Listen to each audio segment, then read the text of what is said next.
Well, this is a very exciting day, long in the making, and many countries have just received their notice, and everybody wants to be a part of it. And we'll work with many others, including the United Nations. But I want to thank you all for being here. Yesterday, we had an incredibly successful visit with many of the world's top business leaders, the best, the biggest, most successful, and foreign heads of state. And now we have one of the most important meetings of all, the official formation of what is known as the Board of Peace.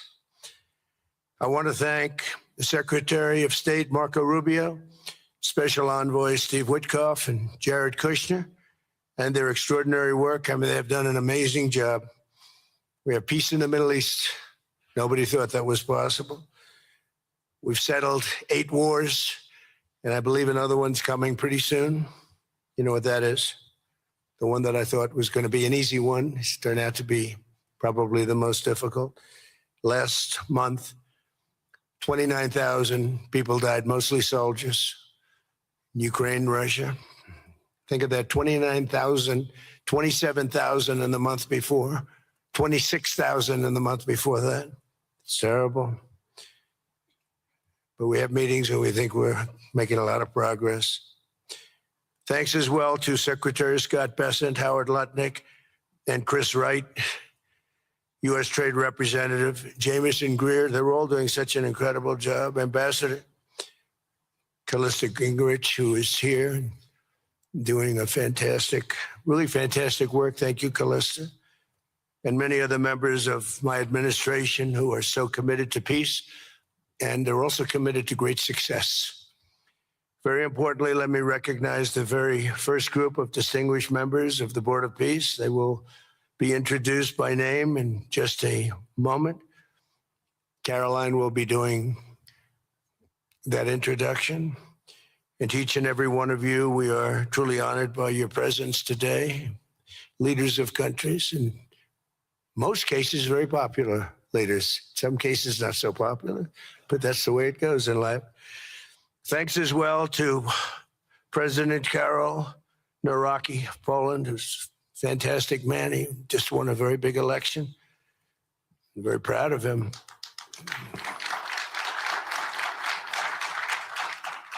Amazing.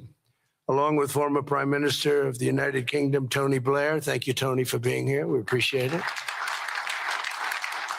And members of the Board of Peace Executive Board, great group. This week marks the 1-year anniversary of my second inauguration as president.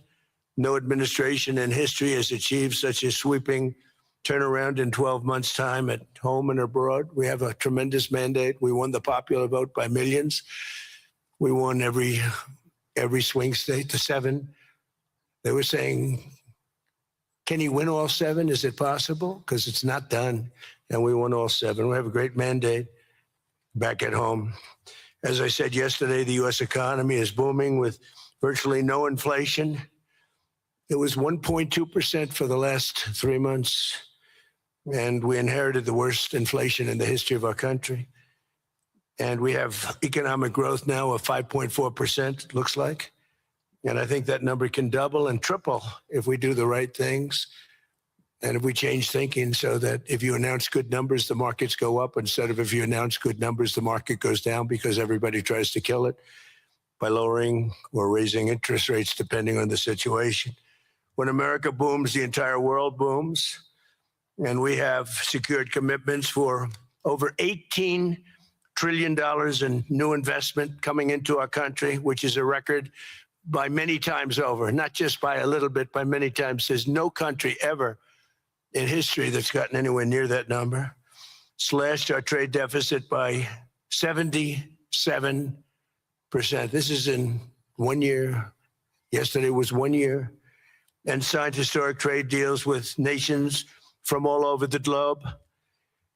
Today, the world is richer, safer, and much more peaceful than it was just 1 year ago. We put out all those fires. A lot of people didn't know, including me, that some of those wars were going on. And some of them were going on for, in one case, 32 years, in another case, 35 years, and another one, 37 years. We were very happy to stop the war that had started with India and Pakistan, two nuclear nations. And I was very honored when the Prime Minister of Pakistan said President Trump saved 10 and maybe 20 million lives by getting that stopped just before bad things were going to happen. As president, I ended those 8 wars in 9 months, including Cambodia and Thailand. And by the way, many of the leaders are here. Kosovo and Serbia, the Democratic Republic of the Congo and Rwanda, Pakistan and India, Israel and Iran, Egypt and Ethiopia. We're working on that right now. I met yesterday with a very good general and a very good leader of Egypt. We're working on a dam that was built, which precludes the Nile River from getting water. It's a little tough situation, but we'll get that settled. I really had it just about settled in my first term, and then we had a rigged election. Took me out of commission for a little while, but here I am back. We'll get it settled. But it's a pretty tough situation. A dam was built and the water doesn't come down to the Nile. When I think of Egypt, I think of the Nile, but I think of the Nile with water in it. Armenia and Azerbaijan, a lot of these leaders have become my friends. They become my friends. They're here. And of course, the war in Gaza, which is really coming to an end. We have little fires that we'll put out, but they're little. They were giant, massive fires, and now they're down to little fires. We can put them out very easily. We have 59 countries that are involved in peace in the Middle East. Many of them not in the Middle East. They're near the Middle East, but they're not in the Middle East. And many have said that if Hamas doesn't do what they promised they would do, and I think they probably will, but they were born with rifles in their hands. They were literally born. At first they had a rifle put into their hands, but they have to give up their weapons. And if they don't do that, it's going to be the end of them. But many countries have told me, we want to go in and do it. And they really aren't countries that you traditionally think of as being involved in that. But that's the fire.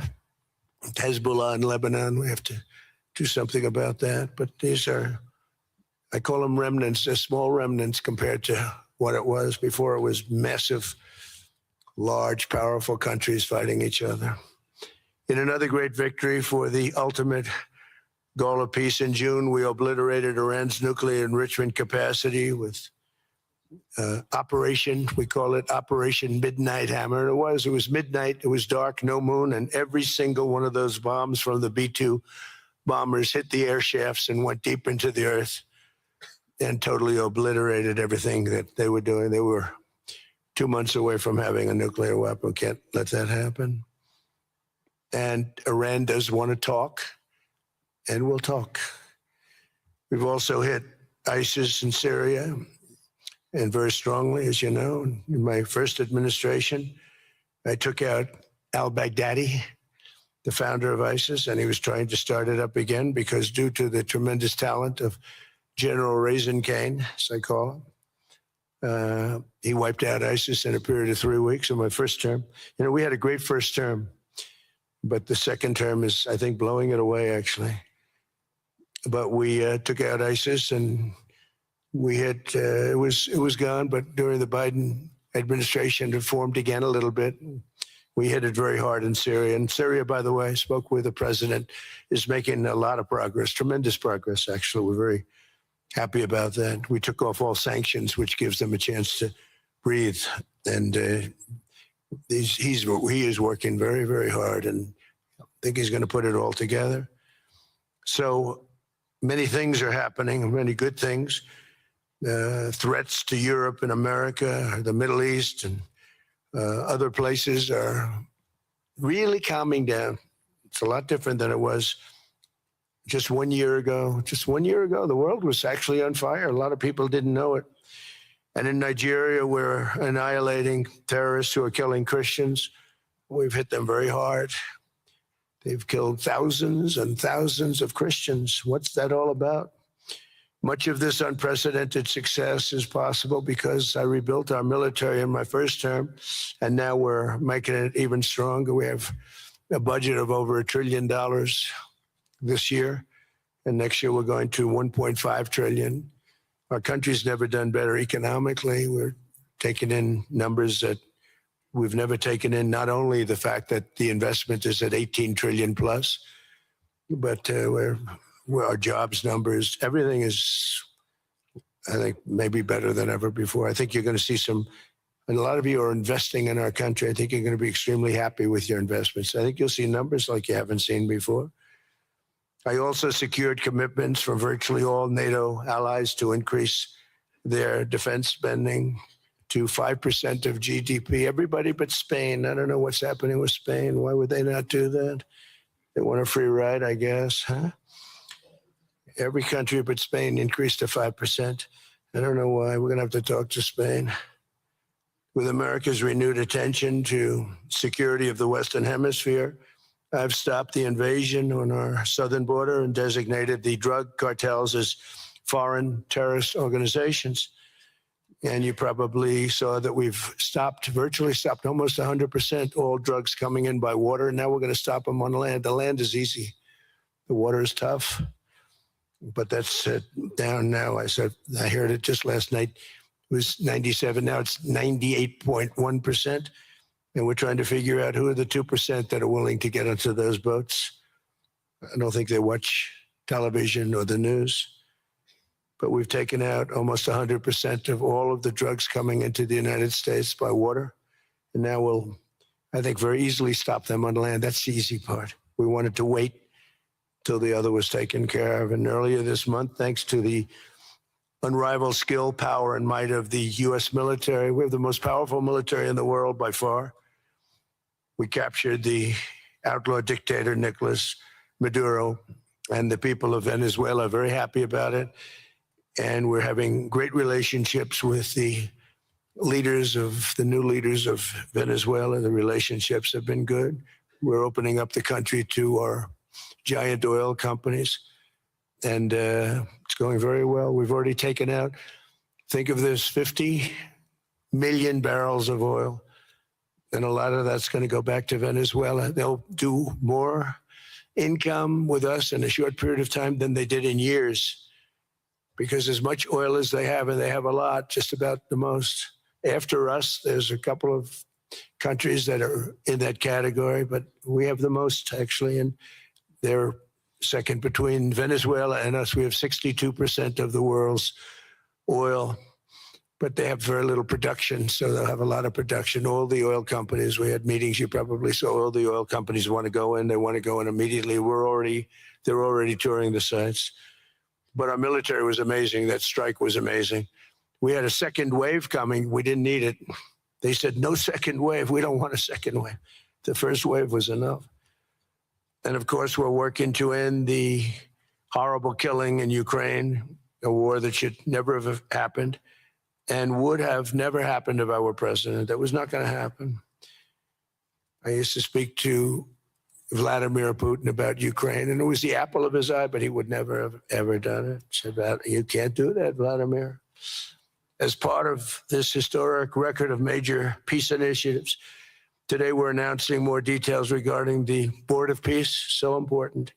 This board has the chance to be one of the most consequential bodies ever created, and it's my enormous honor to serve as its chairman. I was very honored when they asked me to do it. We had an idea to do it, and then they came. They said, "You be the chairman." And but I take it very seriously. We have a great group of people and incredible young people that are leading it from within. It's running beautifully, started already. And every country, just about every country, wants to be a part of it. And we just sent out the letters a couple of days ago, and these are just the countries that are here. They happen to be in Davos.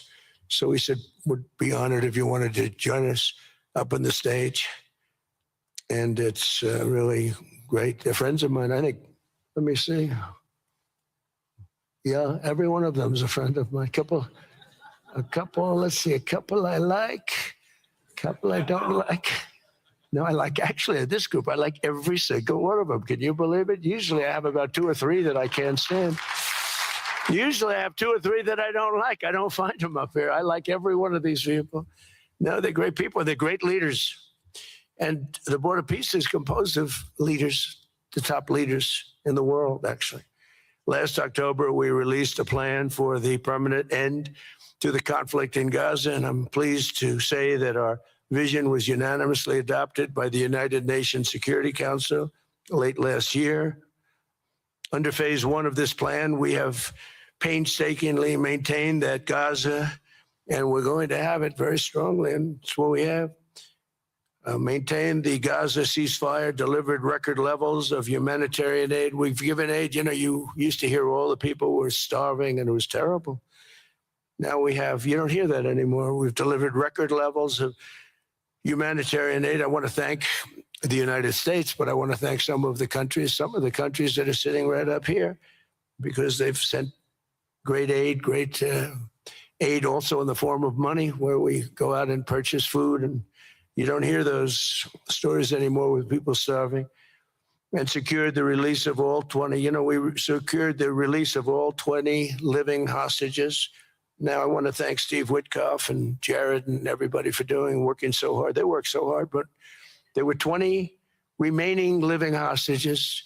Now, we got hundreds out, but the last 20, I said, boy, that's going to be a tough one. And I said that a year before, and it was a tough one, but we got them. Got all 20, every one of them. And we had also about 28 that were dead, but the parents wanted them just as though they were living, just as much. Some cases, it almost seemed more. It was amazing, actually, the love. But their boy had been killed. In just about all cases, young men.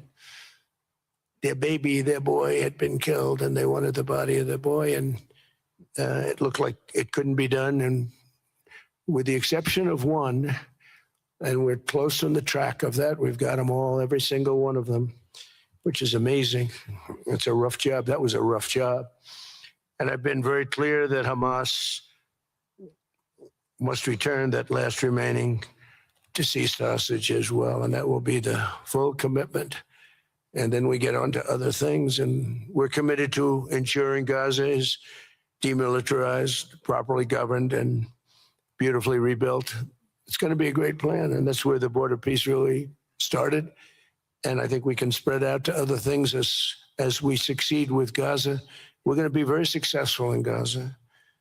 It's going to be a great thing to watch, and we can do other things. We can do numerous other things. Once this board is completely formed, we can do pretty much whatever we want to do, and we'll do it in conjunction with the United Nations. You know, I've always said the United Nations has got tremendous potential, has not used it, but there's tremendous potential in the United Nations, and you have some great people at the United Nations, but so far it hasn't. You know, on the 8 wars that I ended, I never spoke to the United Nations about any of them. And you would think that I should have. You would think they could have done those 8 wars, but they couldn't have. And they tried, I guess, in some of them, but they didn't try hard enough. But there's tremendous potential with the United Nations. And I think the combination of the Board of Peace with the kind of people we have here, coupled with the United Nations, can be something very, very unique for the world. It's for the world. This isn't United States. This is for the world. As everyone can see today, the first steps toward a brighter day for the Middle East and a much safer future for the world are unfolding right before your very eyes. Together, we are in a position to have an incredible chance. I don't even call it a chance. I think it's going to happen. To end decades of suffering, stop generations of hatred and bloodshed, and forge a beautiful, everlasting, and glorious peace for that region and for the whole region of the world, because I'm calling the world a region. The world is a region. We're going to have peace in the world. And boy, would that be a great legacy for all of us. Everybody in this room is a star. Well, you wouldn't be here. There's a reason that you're here. And you're all stars. You're the biggest people, the most important people in the world, most powerful people in the world. And when you use that genius that you have, that very unusual, very inspired genius, when you use that for peace, the opposite of peace has no chance. So I just want to say it's tremendous to be with you, and I think this is something that we're doing that's very important. This is the most important. I was so looking forward to being here, and yesterday was a tremendous success. A lot of good things happened, but this was something that I really wanted to be here and do, and I could think of no better place because so many people were together. And now to bring the Board of Peace into full force, I ask Sheikh Isa of Bahrain and Foreign Minister Barita of Morocco to join me in signing and ratifying the Board of Peace Charter. Thank you very much, everybody. Appreciate it. Thank you. Thank you.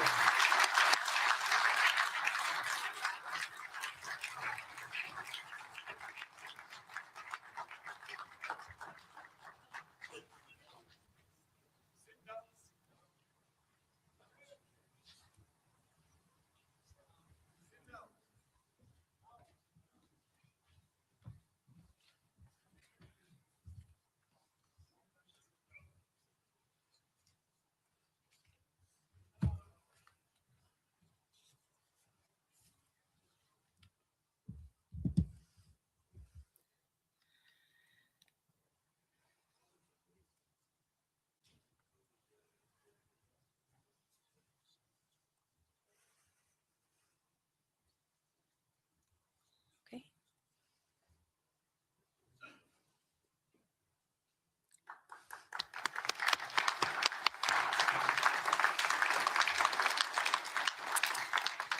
Congratulations, President Trump. The charter is now in full force, and the Board of Peace is now an official international organization.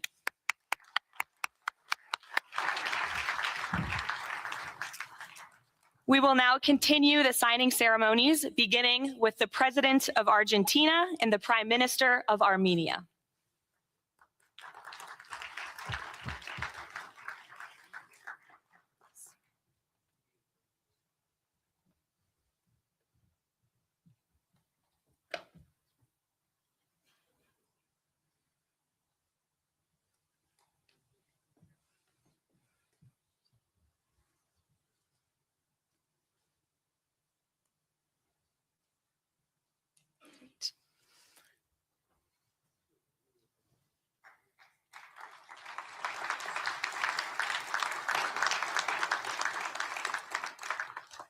Next up, the President of the Republic of Azerbaijan and the Prime Minister of the Republic of Bulgaria.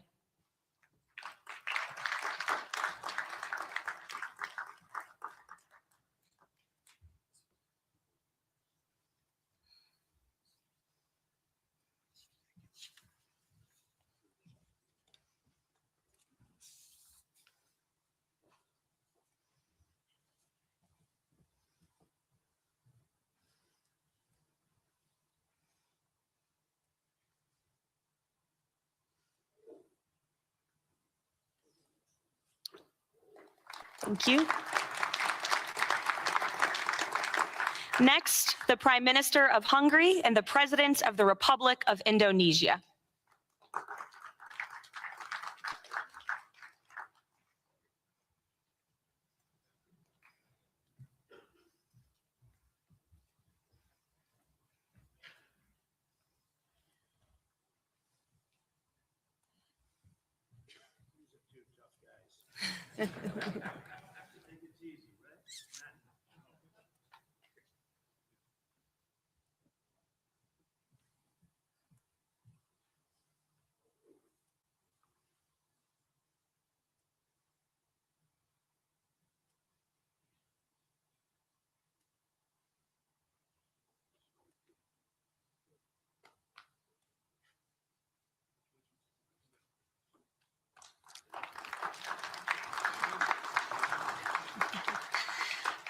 Next, the Deputy Prime Minister of the Kingdom of Jordan and the President of the Republic of Kazakhstan.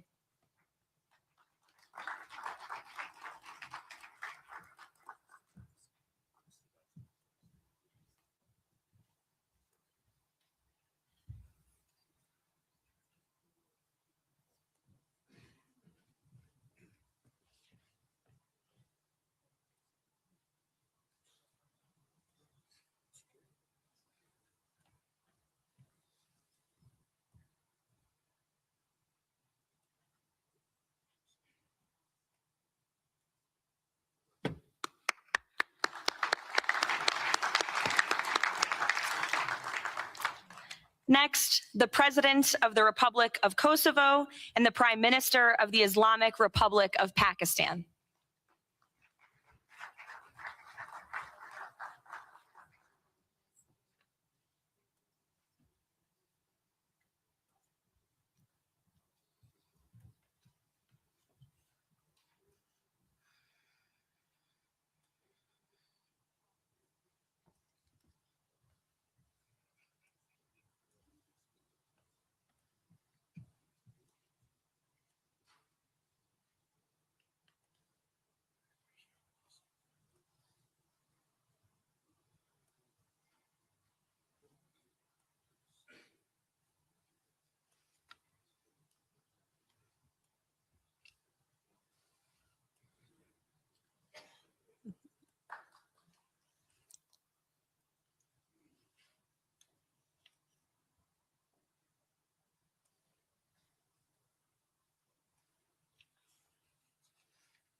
That's it.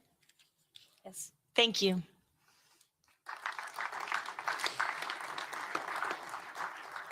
Next, the President of the Republic of Paraguay and the Prime Minister of the State of Qatar.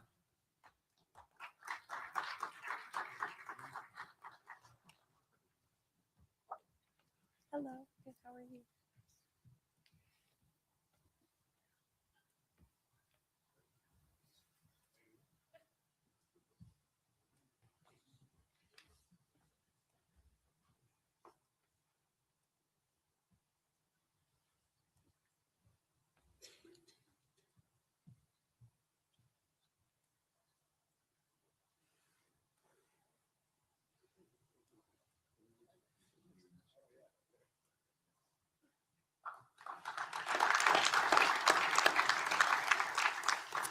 Next, the Minister of Foreign Affairs of the Kingdom of Saudi Arabia and the Minister of Foreign Affairs of the Republic of Turkey.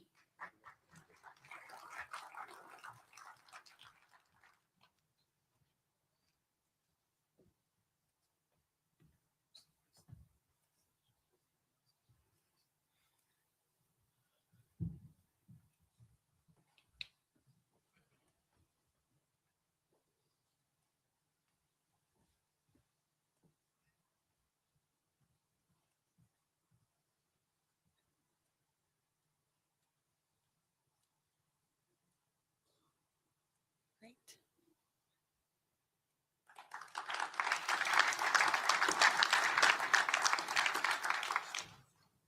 Next, the Chairman of the Executive Authority Affairs of the UAE and the President of the Republic of Uzbekistan.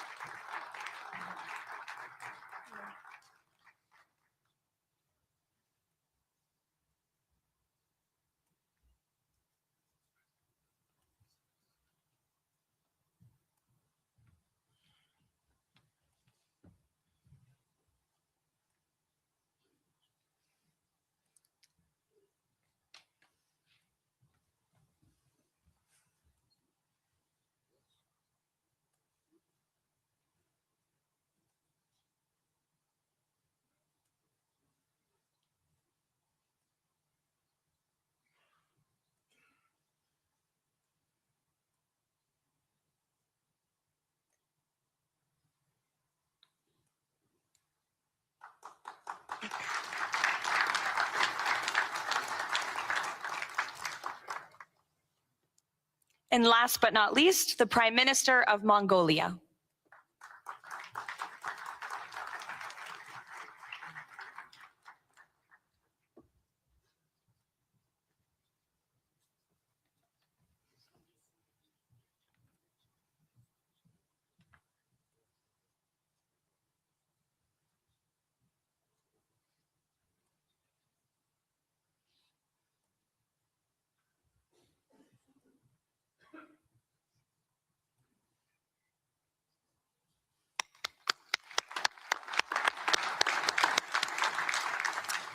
Congratulations, everyone. This concludes the signing ceremony.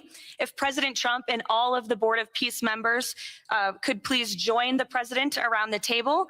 The president is now going to sign the inaugural resolution that will resolve the Board of Peace's Gaza mandate per the United Nations Security Council Resolution 2803.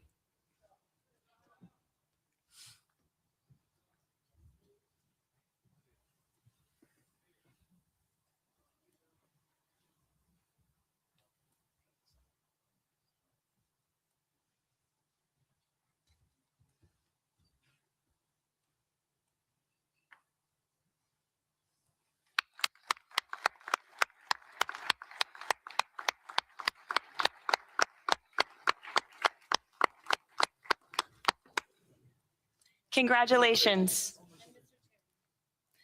If President Trump and all Board of Peace members could please take their seats in the front.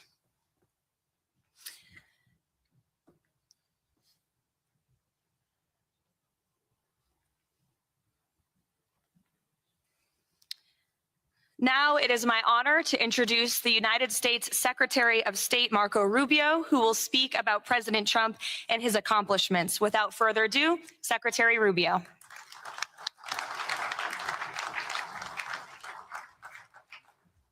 Thank you very much. It's an honor to be here today. It's an honor to serve as the Secretary of State during a historic presidency. And it's a historic presidency because the President of the United States, Donald J. Trump, is someone who is not limited by what others say is possible or what others say is impossible.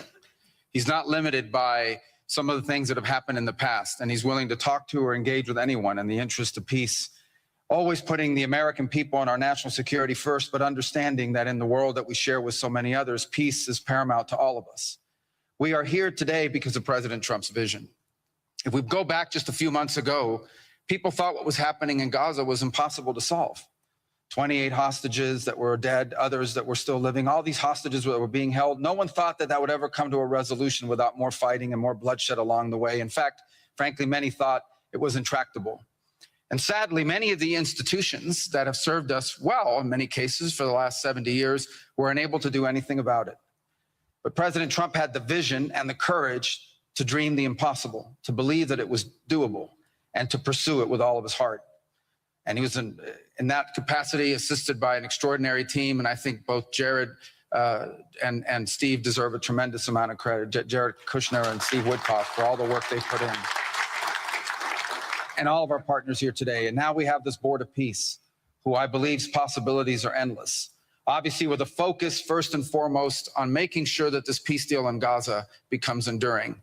And I know this president has it as his highest priority and will give it everything he has to make sure that this is successful. I also want to acknowledge the extraordinary leaders that are here today. This is not just a Board of Peace, this is a Board of Action. Just like President Trump is a president of action. A lot of times people like to give speeches. I've been to many of these forums, and they're not useless, and they're not, they have utility in many cases. But oftentimes in international affairs, we often find ourselves at events where people are reading these scripted statements, these strongly worded letters that they put out, but no action, nothing happens. This is a group of leaders that are about action. And the President of the United States is a president of action, of getting things done. And today is the beginning of that, of a new era and a new stage that we think is so important as a model to the rest of the world of what is possible. And clearly the focus is right now on Gaza and making sure that the plan that's about to be presented to you here today, this vision for the future of Gaza, this vision for the future of the region, is not just possible and promising. It is our destiny if we put the time and the effort that it requires, as I know this board will do. But I also think it will serve as an example of what's possible in other parts of the world.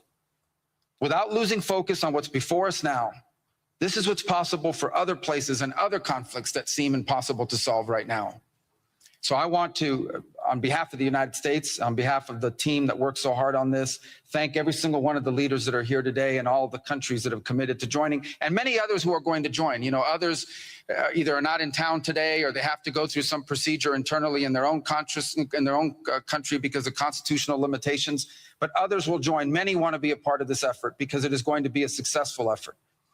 And you see it reflected here today among countries of different backgrounds from different parts of the world, majority Christian, some, majority Muslim, others, who've come together. In fact, former adversaries who have joined here as part of this Board of Peace. And all was possible, and I want to acknowledge this again, because of the vision and the drive of the President of the United States. So thank you all for joining us here today. We appreciate it very much.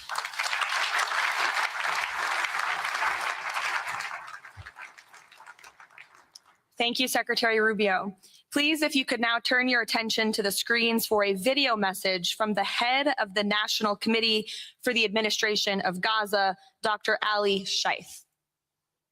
Distinguished leaders, colleagues, and friends, it is an honor to be here today. I want to start by thanking President Donald J. Trump and his administration for their intensive efforts to advance peace in the whole region. I also thank Egyptian President Abdel Fattah al-Sisi, Qatar, and Turkey as mediators, the Palestinian Authority, and members of the United Nations Security Council for welcoming the comprehensive peace plan.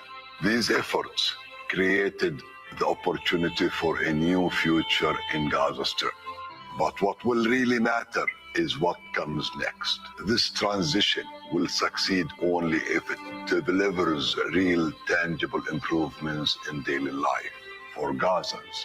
As Chief Commissioner of the National Committee for the Administration of Gaza, it's my responsibility to turn this moment into action, to restore order, to rebuild institutions, and to create a future for the people of Gaza defined by opportunity and dignity, under the principle of one authority, one law, and one weapon. As a first step, I am pleased to announce the Rafah crossing will open next week in both directions. For Palestinians in Gaza, Rafah is more than a gate. It is a lifeline and symbol of opportunity. Opening Rafah signals that Gaza is no longer closed to the future and to the war. I want to be clear, there is much more work ahead, and none of it is easy.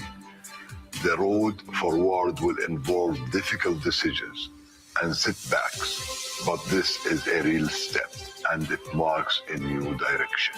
Now, I would like to address the people of Gaza.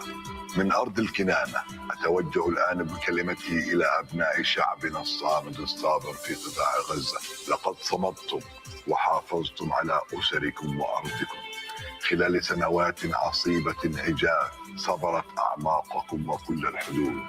إن صمودكم الأسطوري لهو أعظم ما قدمت. Your legendary steadfastness is the foundation upon which we will build our future together. This moment is not for looking back, but for moving forward toward a prosperous and bright future.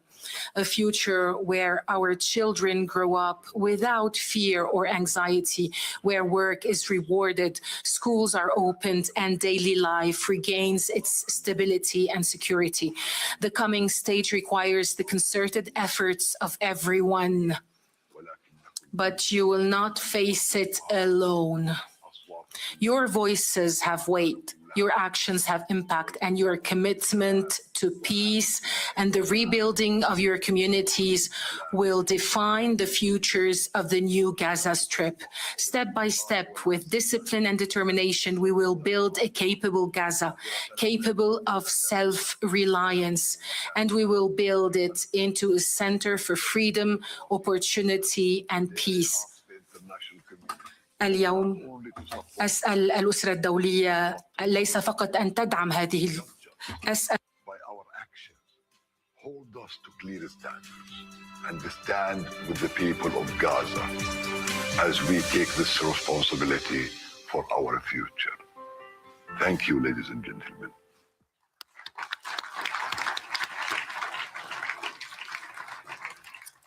I now would like to welcome to the podium U.S. Special Envoy Steve Witkoff and Jared Kushner.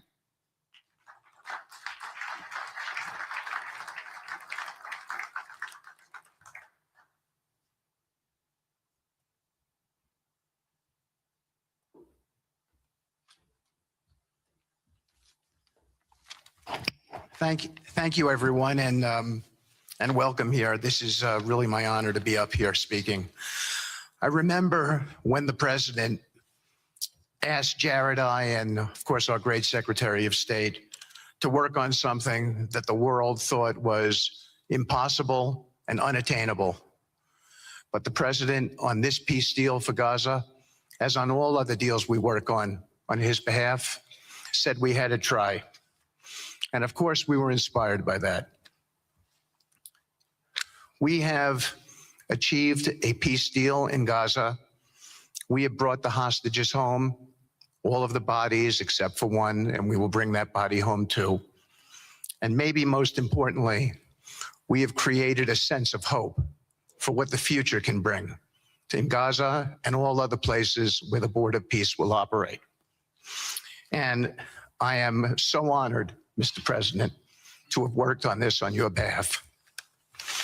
I'd like to thank some people here who are here with us tonight who have done so much, done indispensable work to bring this deal together. Sheikh Mohammed, my good friend from Qatar, and Ali Al-Tawadi, Hakan, Fidan, and Ibrahim, General Hassan, and Foreign Minister Badr Abdulati, and of course, President Sisi, and Prime Minister Netanyahu, former Special Envoy Ron Dermer, and Michael Eisenberg for all that they did. I would also like to thank our core working group and members of the Board of Peace who have been working nonstop on behalf of this incredible, noble effort, around the clock for months on end, sacrificing time with their families and their own personal lives because they believe in the mission and the vision that the president has set out for us. I'd also like to thank, those people include Tony Blair, Yakir Gabay, Josh Grunbaum, Aryeh Lightstone, Laron Tonkman, Admiral Cooper, General Frank, and I probably have forgotten some along the way. And then perhaps most importantly, I want to thank our administration. We have an incredible team. It's amazing to work for this administration. I think you see the results that we get on behalf of the president because he inspires us so much. So I'd like to thank the Vice President of the United States, J.D. Vance, for all of his help and guidance, our Treasury Secretary, of course, the Secretary of State, who we work hand in glove with, and a special thanks to our Chief of Staff, Susie Wiles, who is always available to us for consultation, for steering, and for all else that she does. Thank you.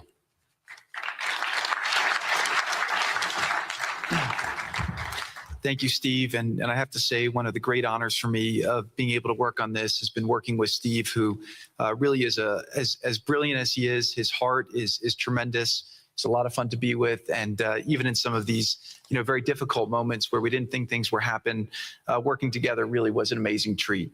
I'm going to go now today just through a couple quick slides just to show you the progress that's been made in the last couple months. It was just over 100 days ago that we got the final deal done, and everyone was celebrating and joyous about the hostages coming home and the end to this long war that nobody thought was possible. And Steve and I were panicking, saying, what do we do next? How do you implement peace? And as you guys know, peace is a different deal than a business deal because you're changing a mindset. And in Israel, there was 2 years of very intense war. For the people in Gaza, there was more than just 2 years of war. They had 20 years of hopelessness being ruled by a terrorist organization. For the people in the Middle East, their hearts were pulled by this. And throughout the entire world, it really was weighing on us. And so we needed to think about, what do we do next? How do we change the habits? How do we change the behaviors? And we really got to work right away. And the team that Steve thanked, including the White House team and the team, the volunteers, it's really been an incredible effort, very entrepreneurial. And we really did it in the way. I've been working now with President Trump for 10 years on politics. And what continues to amaze me is that he always takes a first principles approach and says, what's the most optimal outcome? Aim for that. Whereas politicians are always focused on the downside or what could go wrong or how to make it a little bit better. He always says, aim for the best possible and do your best to get there. And if everyone thinks it's impossible, that's even more reason why you should aim for it. And so really thank you for the leadership and the inspiration for doing this. And I think you'll see today we've achieved more than thought was possible. And our ambition is still to go for something, I think, better than most people think is possible as well. So let's see if these things work. They never usually work. Good. So quickly, I'll go through this 2-year war, 90,000 tons of munitions. There's over 60 million tons of rubble there, and tens of thousands of fatalities. Through the ceasefire, we were able to get to the 20-point plan, ceasefire, release of hostages. Getting the UN resolution passed was a huge, huge effort, really thanks to Mike Waltz and the whole team there. They did an incredible job.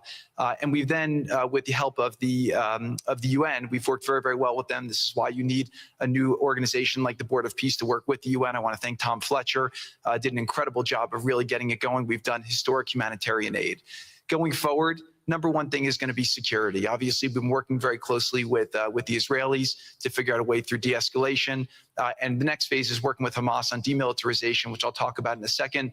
But without security, nobody's going to make investments. Nobody's going to come, build there. We need investments in order to start giving jobs. We want to take these people. 85% of the aid of Gaza, 85% of the GDP of Gaza has been aid for a long time. That's not sustainable. It doesn't give these people dignity. It doesn't give them hope. And so we want to use free market economy principles. A lot of what President Trump spoke about that he's doing in America, we want to bring the same mindset, the same approach to a place like Gaza to give these people the ability to thrive and have a good life. Let's see. So on the aid, I mentioned the UN. So now people are talking about famine. 100% of the food needs are met, and that's been overabundance. The cost of goods have gone down tremendously. Over 55,000 trucks have gone in, and over 1.4 million pallets. So it's been the largest humanitarian effort done into a war zone that anyone's been able to tell us about. This really has been a great joint effort that everyone's been able to do, and so it's a great thing. We all just heard from Ali. We have been so impressed. Steve and I were speaking to him and the entire committee. Such bravery of these people to step up. And we've worked with the Palestinian Authority, who's been helping us as well. But this committee is the first time it's a technocratic, apolitical committee. I really want to thank the Arab partners for helping us select the right people to do this. And we just need to believe in them and support them. I put this up here. It's probably a little too small for me to read, but this is really important if you saw the mission statement. So Hamas's mission statement was, we need to destroy the state of Israel. That has not worked well for the people, as we've seen. Their mission statement is, we are committed to establishing security, restoring the essential services that form the bedrock of human dignity, such electricity, water, healthcare, and education, as well as cultivating a society rooted in peace, democracy, and justice, operating with the highest standards of integrity, transparency. So these are the basic things. Their goal is to have peace and to help their people, which is an obvious mission statement for a government, but actually fairly novel for Gaza. So we did a master plan. We brought in, I thank Yakir Gabay, who's one of the most successful real estate developers and brilliant people I know. He's volunteered to do this, not for profit, really because of his heart. He wants to do this. And we've developed ways to redevelop Gaza. Gaza, as President Trump's been saying, has amazing potential. And this is for the people of Gaza. We've developed it into zones. In the beginning, we were toying with the idea of saying, let's build a free zone, and then we have a Hamas zone. And then we said, you know what, let's just plan for catastrophic success. Hamas signed a deal to demilitarize. That is what we are going to enforce. People ask us what our plan B is. We do not have a plan B. We have a plan. We signed an agreement. We are all committed to making that agreement work. There's a master plan. We'll be doing it in phasing. In the Middle East, they build cities like this in 2-3 million people. They build this in 3 years. And so stuff like this is very doable if we make it happen. Rafa will start with. This will show a lot of workforce housing. We think this could be done in 2-3 years. We've already started removing the rubble and doing some of the demolition. And then New Gaza. It could be a hope. It could be a destination, have a lot of industry, and really be a place that the people there can thrive, have great employment. Once this starts going, we think there should be 100% full employment and opportunity for everybody there. And we have a lot of data on what can be, but we think that this really gives the Gazan people an opportunity to live their aspirations. But it all starts with security, and it all starts with governance.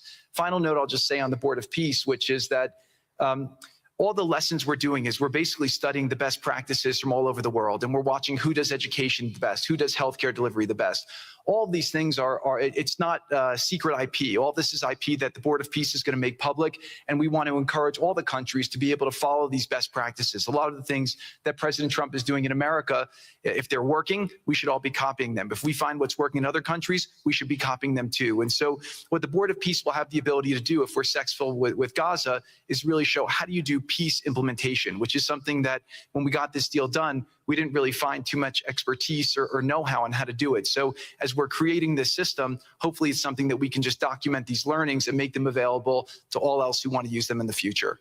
So demilitarization, this is something we're starting now that we have a new government in Gaza. This government will be working with Hamas on the demilitarization to really take the principles that were agreed to in the document to the next phase. And hopefully that will be successful. Without that, we can't rebuild. So if Hamas does not demilitarize, that will be what holds back Gaza and the people of Gaza from achieving their aspiration, and that's very important. So the next 100 days, we're going to continue to just be heads down and focused on making sure this is implemented. We continue to be focused on humanitarian aid, humanitarian shelter, but then creating the conditions to move forward. So thank you. Final point I'll just make is this is really only possible because of the work of so many people and President Trump's great leadership. But a lot of you have been asking, how can we help? So the countries have all been incredibly generous. We'll be doing the first conference where we'll announce a lot of the contributions that will be made in a couple weeks in Washington.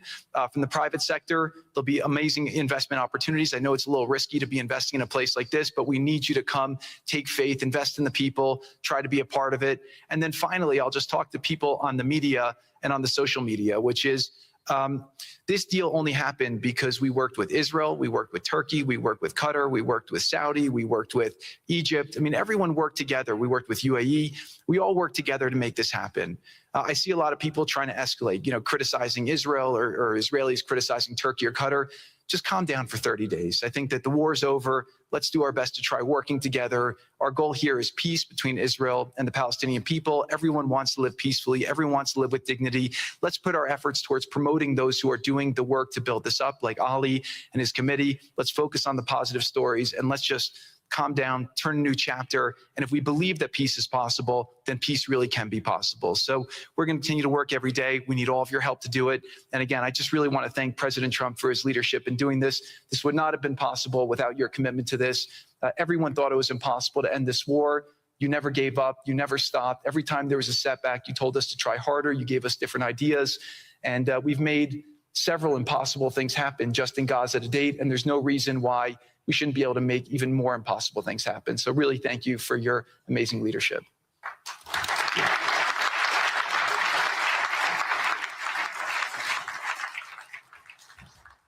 Thank you, Jared and Steve. Now I would like to introduce and welcome to the podium the High Representative for Gaza, Nikolay Mladenov.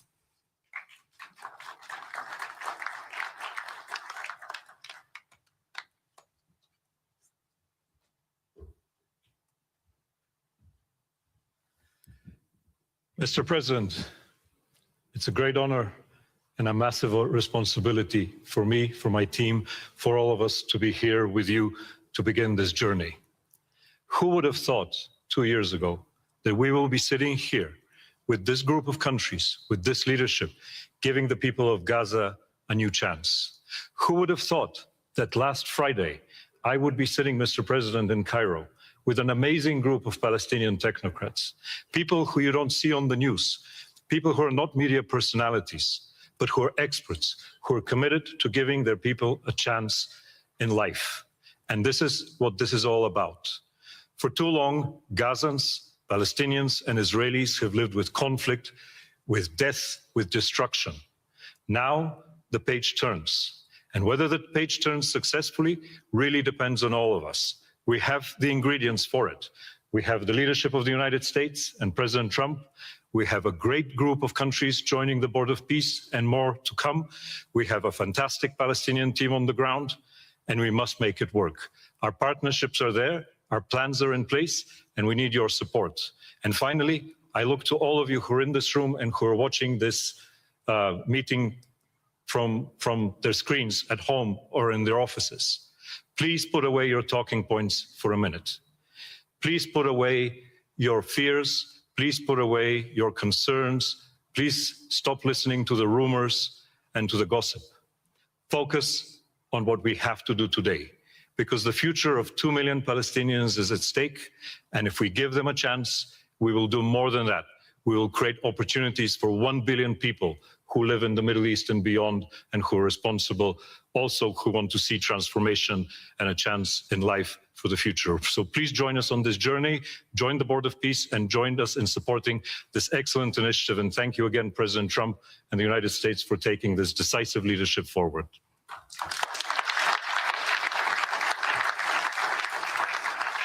Thank you. President Trump, would you like to make some concluding remarks?